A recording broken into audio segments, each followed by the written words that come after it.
Alright, what's good, y'all? Coach Vaughn here. Microphone check. Coach Vaughn, the MC. Is funny. My one of my nicknames literally used to be MC when I was little. My friends used to call me Man Child, right? But I'm gonna just apply it because sometimes I feel like I'm an MC on the mic. Hip hop. Anyway, I'm fooling around. Let me get to the point for y'all. Shut this thing off. I wanted to admonish y'all, or not so much admonish y'all, but just give y'all some insight into my journey. This week, there's a person who you could kind of consider, or they maybe have felt like an enemy in my life for quite some time. And we finally had a conversation this week that gives me cause to believe that things can, there can be a better outlook in the future.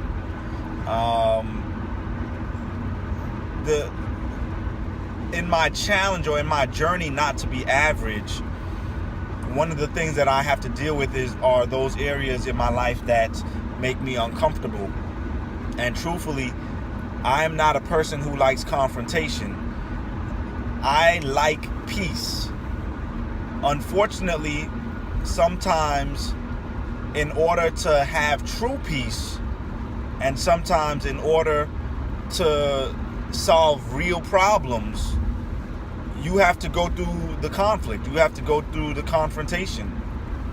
And, in this particular confrontation, it was a matter of having a conversation. And it's the type of conversation that it's not a one-time conversation. And I have been, I'm probably going to need to have more in the future. But it was a necessary conversation. But one of the things that I'm proud of myself on, truthfully, is that I decided to play to my strengths. And I've talked to y'all about that in the past, the importance of playing to your strengths.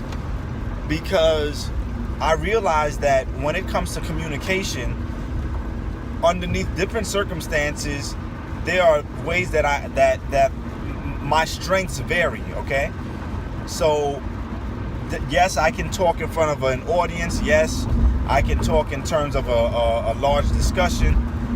But when it comes to conflict, I don't do well just having a conflicting conversation in person. Not because I don't think I can answer whatever questions are being thrown at me or what have you, but I'm a person who I like to process information. And in conflict, the information that's coming at me is not merely the verbal information, but there's also the information that comes from body language. There's also the information that comes from the motive of the person that I'm in conversation with. So all of those things affect how I would respond. And when I'm in a conversation, or in a conversation that's based on conflict, and I don't have the adequate amount of time to process those things, sometimes it can throw me off. But I'm so grateful for self-assessing so much this year, because me understanding that about myself kind of showed me that it's best that when I have the opportunity, I can deal with conflict. There's nothing wrong with dealing with those conversations in writing. So I finally said, you know what, let me lay out my thoughts and maybe see what kind of better results I might get. And literally, when I was able to kind of clearly articulate my thoughts, I feel like the response that I got from this person was on a completely higher, different level. One that, really helps me to feel like the future can be bright. As long as we continue to have honest conversation and fruitful conversation like this. So, I just want to challenge you all. I'll share this as well. I also had to have a conversation with a mentor figure of mine, or let me say he had to have a conversation with me, because we had dropped the ball on communication a bit. And yeah, I can make excuses and say how busy I am or what have you, but at the end of the day, if I'm supposed to communicate with him, I'm supposed to communicate with him. So I had dropped the ball on that, but we were able to have a conversation, clarify that. So I'm just setting measures in place now to make sure that I'm not dropping the ball. I'm going to put certain things in my calendar or what have you. So, long story short, for those of you who you need to, have some conversations that you haven't been having, go ahead, challenge yourself. Like we're calling this average is failure. That's the whole name of this movement. That's the whole name of my journey. Stop being average. Go ahead, accept the challenge. To have those conversations. And for some of you, it's not a conversation. For some of you, it's something else. But it's an area of your life that needs to be addressed.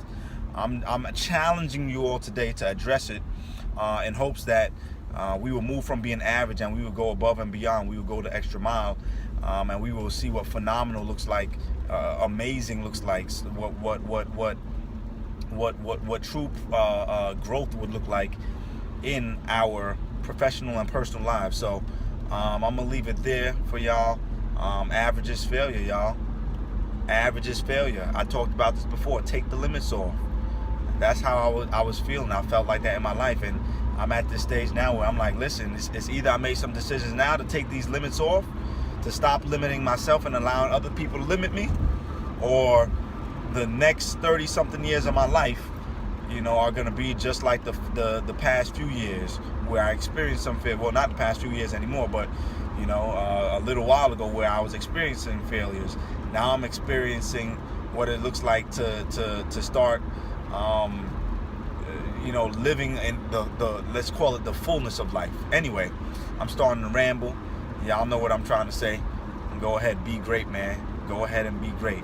Holla at me. Peace. Average is failure.